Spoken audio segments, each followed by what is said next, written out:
If you watched my video yesterday, you know that after the opening statements of the Johnny Depp trial, that I was disappointed and perplexed by the performance of Johnny Depp's team. I felt like the opening statements were delivered in a lackluster way in terms of just the oratory and public speaking. I felt like there was some anxiety in those opening statements, and then I felt like Christine Dombrowski was overall not a very good witness. So, the video that I did yesterday, I said, you know, guys and gals, I hate to say this, but I don't think that things have opened very well for us, for Depp supporters.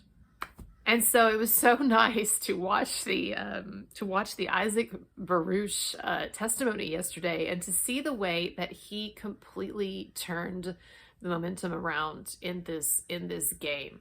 You know, again, I think we had a stagnant start. Can you have a stagnant start? Well, I think we had a problematic start out of the gate, and I think that I think that things were looking kind of disappointing after Christine Dombrowski finished her testimony. And so to see somebody who got up there, this Isaac Baruch guy, if you didn't watch, this is a childhood friend, a very old friend of Johnny Depp. And basically, like, this guy is an artist, and Johnny Depp has been supporting him over the years, for a number of years, like giving him like a penthouse to live in, basically free of rent, right? And giving him, Isaac said it probably came to around $100,000 that Johnny Depp, like in cash, that Johnny Depp has given him.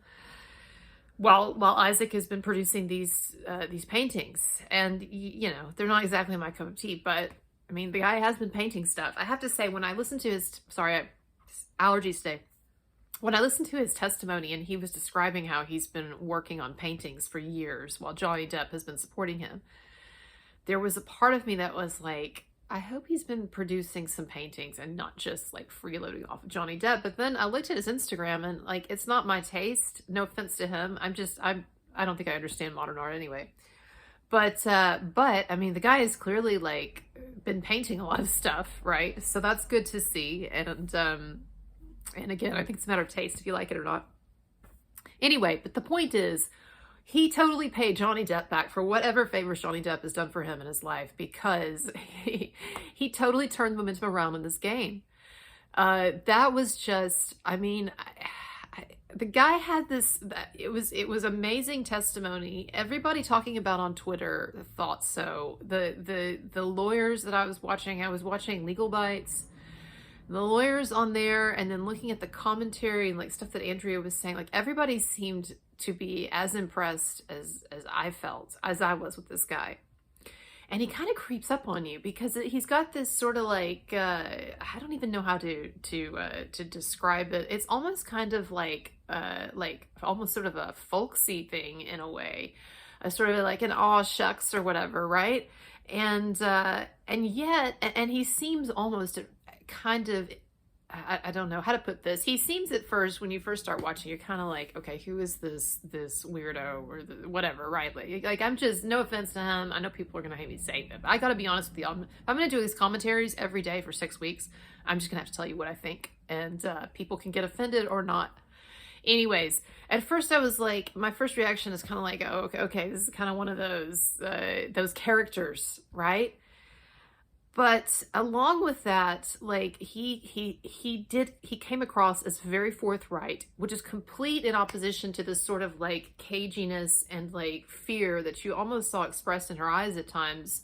That and it's not her fault. I think Christy was doing the best job that she could. She said in her testimony she's an extremely introverted person, and she had to become an introverted person in order to deal with the crazy psychotic mother that she and Johnny Depp had. So totally am not negative at all for her, and I'm glad that so glad for the things that she's done for Johnny Depp.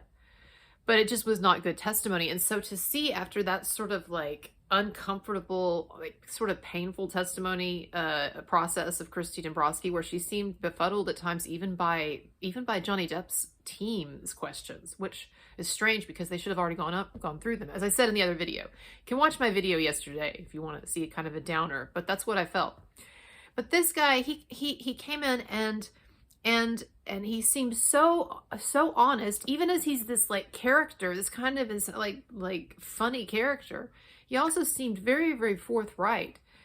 And that is hard to do. I mean, that is not an easy thing. I can just say, like, as someone who does YouTube videos, the thing that I struggle with and that I'm always like trying to sort of calibrate for or whatever is how to let my honest self shine through, but also make things interesting. And if you can find, like, as a performer, like of any kind, a way to do that, like to take yourself and put it into something so that it is authentic, that what you're projecting and giving people is authentic, but also like you jazz it up a bit or whatever, right?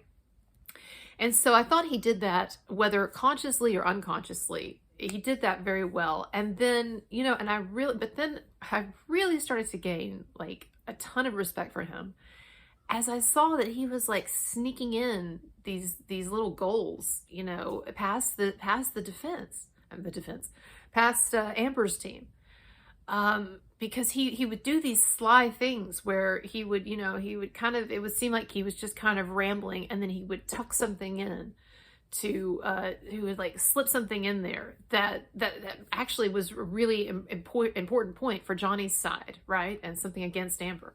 And case in point, and I posted this on Twitter because this was just like a runaway moment, and everybody was talking about it, but it was just a runaway moment, kind of just jaw-dropping and unbelievable. I can't talk this early in the morning.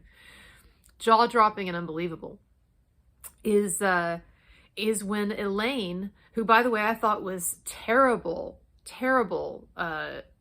yesterday. And so, I had said in my first video that I thought that there was something kind of appealing about her opening statement. I know it was full of BS, but I'm talking about from the juror's perspective, in terms of she kind of had a naturalness of talking. It was unaffected. It wasn't anxiety ridden like I felt like the other opening statements, well, especially the two on Depp's side were.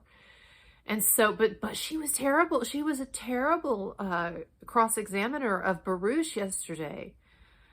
And when and so my estimation of her as an attorney, is really in the shitter right now after yesterday. It's going to change. That's the thing that like I said, the OJ trial, and I was young.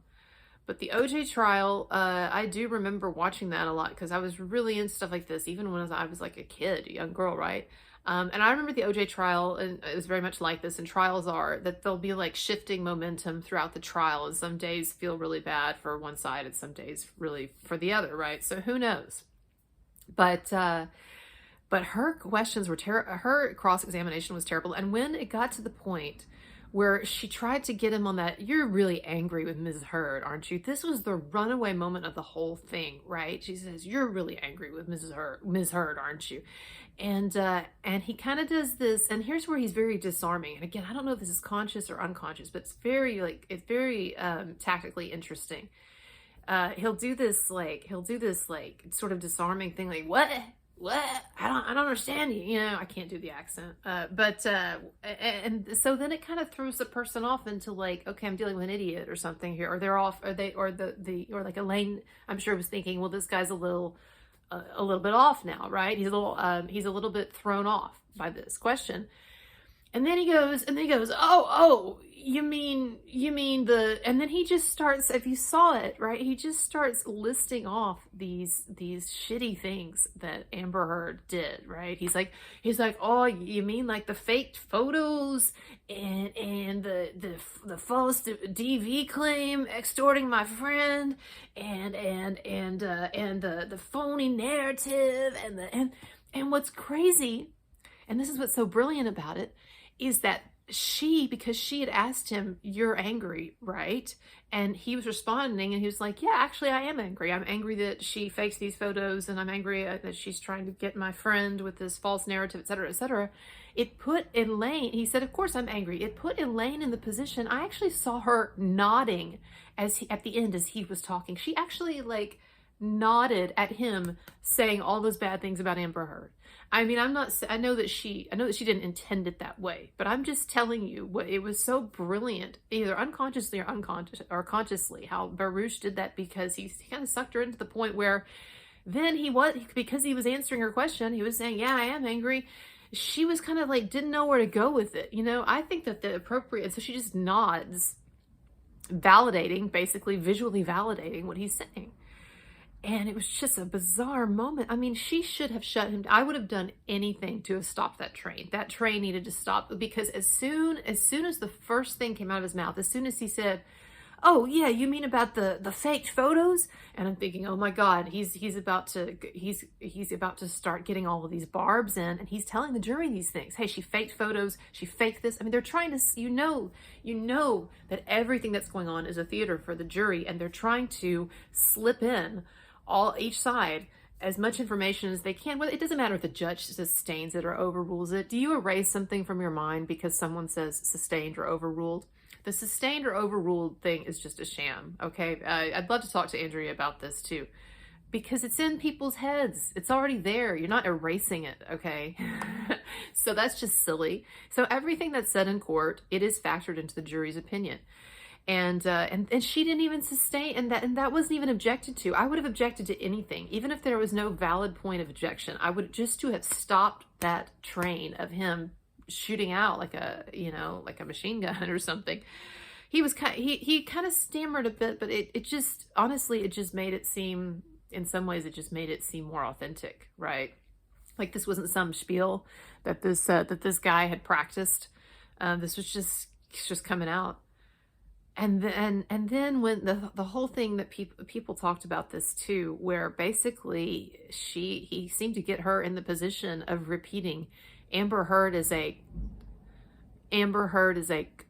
and if you watch it, you'll see that like she's trying to catch him. She's trying to say, isn't it true that Johnny Depp called Amber Heard and then the guy's like, so what? And then she's like, Amber Heard is, and she kept repeating it over and over.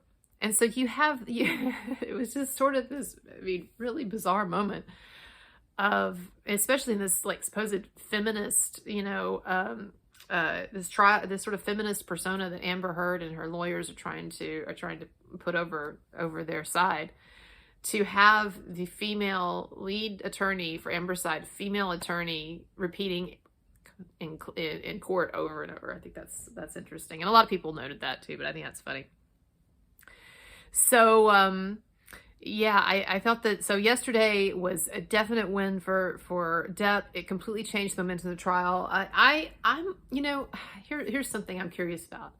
I feel like Ben, Chu, and Camille, is it Vasquez? What's her last name? But anyway, I feel like Ben and Camille and whoever else is working on Depp's team, they had to have seen prior to trial that Christy Dombrowski was not just the most amazing witness. And I was really confused and befuddled as to why they would want to go out of the gate leading with a witness who was not particularly strong, even though I understood that she did lay a sort of a foundation for understanding like Depp's behavior and sort of consistencies from childhood to then Amber Heard. But having seen now how impressive Isaac Baruch is, and he seems like he's a pretty consistent, unfazed, nonplussed guy. And so I'm sure that he is consistently, in whatever prep that they put him through, I'm sure that this is what they were seeing as well. I wonder now if they knew that Christy was going to be a weak start, but that they just felt it was really important to get that childhood foundation there, explaining that, of starting their narrative of who Johnny Depp is and how he could find himself in this ridiculous situation with Amber Heard. And they knew that she wasn't going to be the most effective witness, but that they were just going to have to kind of take that on the chin or whatever. But then they were going to put Baruch in there, and he was just going to mow him down. I don't know. So that's what I think. Okay, so I'm going to be watching today's witnesses, and it'll be interesting to see how it goes down. As always, if you like my work and want to support it, I'll be putting out videos every day. Tip me in the PayPal or Patreon links below. Yeah. My brain's not working well this morning. And I've got a big thing for my Marilyn Manson fans and supporters coming out very soon. All right. Bye-bye.